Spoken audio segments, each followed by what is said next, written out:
আমরা সোশ্যাল প্ল্যাটফর্মে কত ধরনের ভিডিও দেখি, কিন্তু এই ছোট্ট মামনি প্রবাসীদেরকে নিয়ে যে ভিডিওগুলো বানাচ্ছে ওগুলো দেখেন। কি দাও তুমি, কি দাও আমারে প্রবাসের থিকা?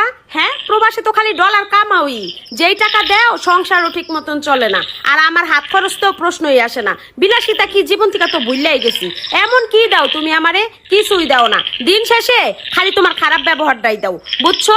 কখনো ভালো ব্যবহারটাও করো না। আম্মু, তুমি এত মিথ্যা কথা কও কে লিগা? এই যে বিরিয়ানি রান্না করতেছো, এই যে ইলিশ মাছ ভাজছো, এত টাকা কই পাও? হ্যাঁ, এই টাকা তো আমার আব্বুই দেয়।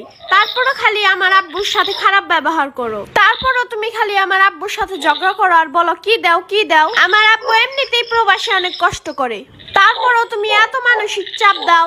এইভাবে করলেই তো আমার আব্বু মরেই যাইবো। তোমার তো কিছু হইব না, আমি আব্বু পামু কই? তোরে এত কথা কইতে কইছে কে? ছোট মুখে বড় বড় কথা, অনেক বড় হয়ে গেছো না? একটা থাপ্পড় মাইরা তোর গালের দাঁত ফালাই দিমু। ফাজিল মে, যা ঘরে যা। শুধু থাপ্পড় দিবা কেন? মাইরাই ফেলাও, আমাকেও মাইরা ফেলাও, আব্বুরেও মাইরা ফেলাও। আমার প্রবাসী আব্বুর কষ্টটা কেউ বুঝে না। বাবা যে আমার